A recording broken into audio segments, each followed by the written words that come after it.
December 1944. An artillery battery sits in the freezing mud near Saarlautern, Germany. The air is thick with the smell of cordite. Captain Douglas Keane watches the muzzle flashes of his 105mm howitzers. He has just ordered a massive fire mission. 12 rounds of high explosives scream through the winter night. But something is terribly wrong. The shells do not hit the German lines. They impact a tree line 800 meters short of the target. They hit an American infantry company huddled in their foxholes. 11 soldiers die instantly. 14 more are left screaming in the red-stained snow. Keane looks at his map and realizes his calculation was a death sentence. Instead of calling for help, he picks up a sharp razor blade. He begins to scrape the ink from the official fire mission log. He needs a scapegoat. He does not know that George Patton is coming to find the truth. One man will lose his future. The other will face the general's most devastating, mirrored justice. This is the story of a battery commander who chose to sacrifice a young officer's future to hide his own lethal mistake, only to find himself under the cold gaze of General Patton. Before we continue, make sure you subscribe to the channel. We tell the powerful World War II stories that show the moments that forced people to face what they'd done.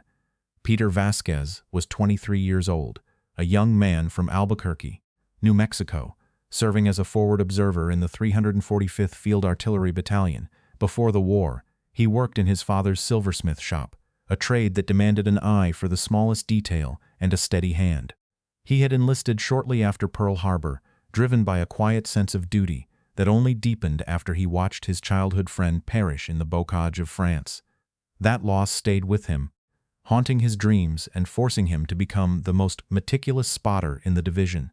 He knew that a single degree of error on a map could mean the difference between a successful strike and a catastrophic mistake. On that bitter night near Saarlautern, he crouched in a ruined farmhouse, checking and double-checking his coordinates to ensure the incoming fire would land exactly where it was needed.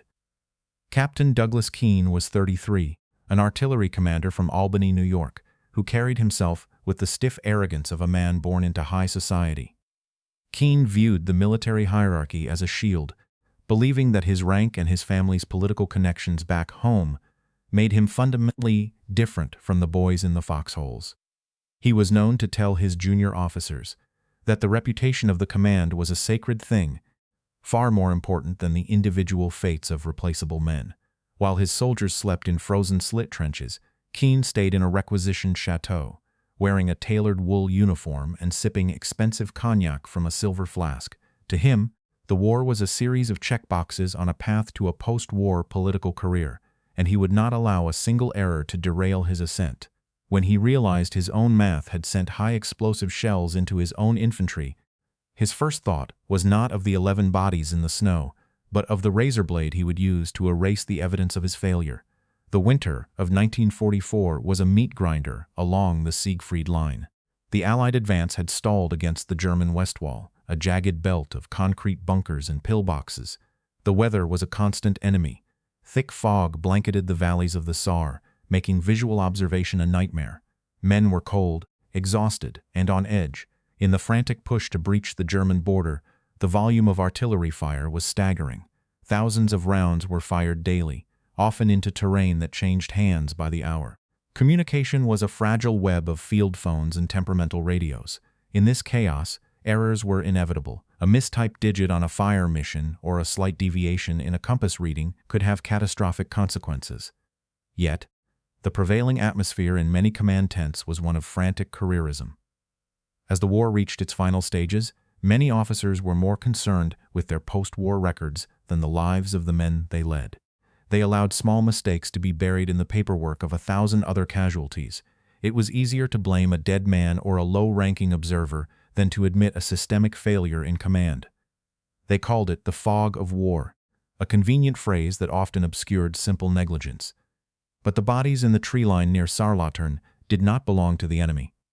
They were young Americans, frozen in the positions they had occupied while trusting their own steel to protect them. The silence that followed the barrage was not the silence of victory, but the silence of a crime in progress. In a small command tent, Captain Keane sat with his razor blade, ready to make the truth disappear. Major Thomas Reed was 36, from Boston, and served as the battalion executive officer. He stepped into Captain Keen's quarters the morning after the barrage. The tent was warm, a small stove hummed in the corner. Keen sat at a folding desk, carefully cleaning his fingernails with a small silver file. He did not stand. "Captain, I have spent the morning at the impact site," Reed said. "A grim task, Major," Keen said. "I trust the recovery is proceeding." 11 men. Keen, they were huddled in their holes. They never had a chance. "It is a tragedy. War is full of them. It was friendly fire. Our shells. Your battery." "My battery fired the coordinates we were given," Keen said. "If the infantry was under the steel, that is the fault of the observer. Lieutenant Vasquez is a good officer. He insists he called in the correct range." "Of course he does," Keen said. "No one wants to admit they killed their own brothers. The boy is young. He is from New Mexico. He probably could not read the map in the dark. His radio operator kept a handwritten backup of every transmission. Those numbers are correct. And I have the official battery log," Keen said. "It is the only document that carries the weight of command. Are you really going to take the word of a frightened boy and a radio clerk over mine?" "There are marks on your log, Captain. The paper is scraped thin. It looks like someone used a razor." "I spilled ink," Keen answered. "I cleaned it up. I am a man of order, Major. I like my records clean. My family has been in the service since the Revolution. We do not make amateur mistakes. This is not about your family. This is about the coordinates. It is about competence," Keen said. "Vasquez failed. He is a silversmith by trade. He does not have the breeding for high-pressure command. He cracked. He is facing a board of inquiry because of your report. He should face a court-martial for his incompetence," Keen said. "I saved the reputation of this battery by documenting his failure. That is my duty." "You are destroying a man's life to protect your own. I am protecting the Army," Keen said. "Now, if you are finished, I have a morning briefing." Reed felt a cold knot of anger in his chest. He looked at the silver flask on the desk. He looked at Keen's polished boots. "I am not finished," Reed said quietly. "I am taking this up the chain." "Do it," Keen said. "Patton does not care about a lieutenant's feelings. He cares about the logs, and my log is perfect." Major Reed turned and walked out into the mud.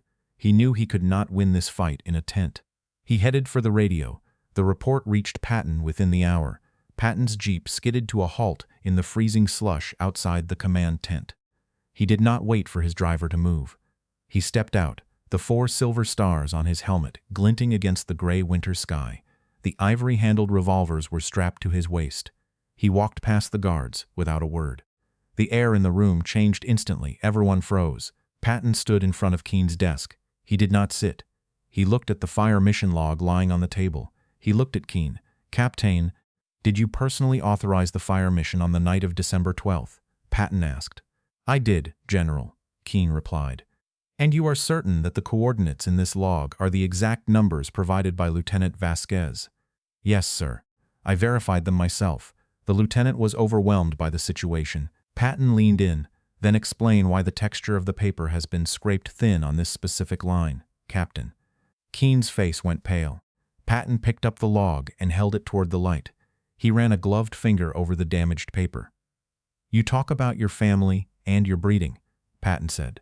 "You believe that a clean uniform and a polished record are the only things that matter. You think the reputation of this battery is a shield that can hide any failure. You believe that a mistake on a map is a stain that can be erased with a razor blade. But a map is not just paper, Captain. It is a promise. When you fire those guns, you are holding the lives of every man in that impact zone in your hands. You failed those men. You miscalculated. In the dark and the cold, you made an error that cost 11 Americans their lives. That is a tragedy, but it is war. It is a burden an officer must be man enough to carry. Instead, you chose to be a coward. You saw a young officer from a different background, and you decided he was expendable. You thought your status would protect you while you murdered his career to hide your own shame. You scraped the truth off this page because you were too weak to face what you had done. You would rather see an innocent man ruined than admit you are capable of a mistake. I have 2 logs on this table now. One is yours. The other is a backup kept by a radio operator. They do not match. The coordinates in the backup show that Vasquez was right. Your log shows the coordinates of where the shells actually fell.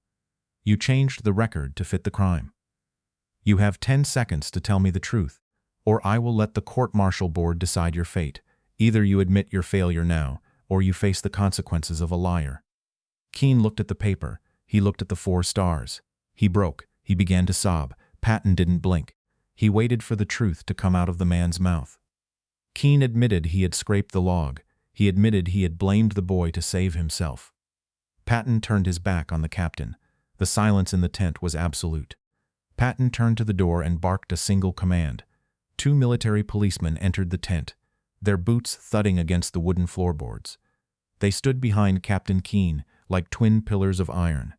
Patton picked up the falsified log and handed it to the lead sergeant. "Take this man to the stockade," Patton said. "He is to be held for a general court-martial." In full view of the assembled staff, Patton reached out and personally stripped the captain's bars from Keene's shoulders.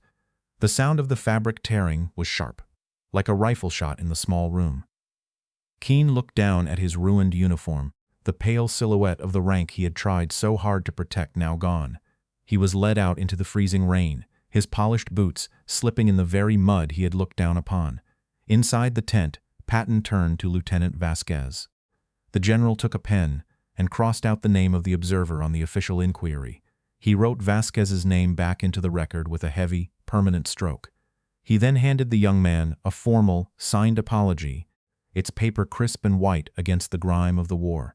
The soldiers outside watched in silence as the commander who had lied was marched away in disgrace, while the truth of the 11 dead was finally etched into history. Peter Vasquez returned home to Albuquerque in 1946. He went back to his father's workshop, finding peace in the quiet work of a silversmith. He married and raised a family, rarely speaking of the cold nights in Germany. He kept Patton's written apology in a small wooden frame, using it as a lesson for his children about the importance of the truth. He lived a long and respected life, passing away in 1998. He died knowing that his name was clean.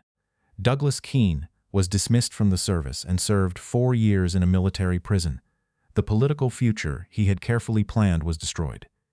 He returned to New York but found no comfort in his old circles, eventually moving away to live in obscurity. He died in 1974, bitter and alone, still claiming that he had been unfairly targeted by a commanding officer who did not understand the pressures of the front line. He never spoke the names of the 11 men he killed. Patton kept a copy of the investigation in his personal files until the day he died. He mentioned the case once in a letter to his wife, Beatrice, reflecting on the nature of command and the burden of the truth. He wrote that an officer who murders the career of a subordinate to hide a mistake is a man who has already lost his soul. For Patton, the case was a reminder that justice must be as precise as a fire mission. Some historians argue that Patton's intervention was a vital necessity in a theater where administrative shortcuts often buried the truth of accidental casualties. They believe his refusal to let a junior officer take the fall preserved the moral integrity of the entire Third Army. Others argue that Patton's public dismantling of the commander was an overly dramatic response to a tragic calculation error common in the chaos of winter warfare. These critics suggest the punishment should have been handled within the quiet confines of a standard tribunal. What is certain is that the recovery of the true logs ensured the sacrifice of 11 soldiers was recorded with honesty, setting a lasting precedent for command accountability. If you had been in Patton's position, would you have stripped the captain of his rank in front of his men, or would you have allowed him to resign quietly? Let us know in the comments. And if you want more stories about the moments that forced people to face what they'd done, make sure to subscribe.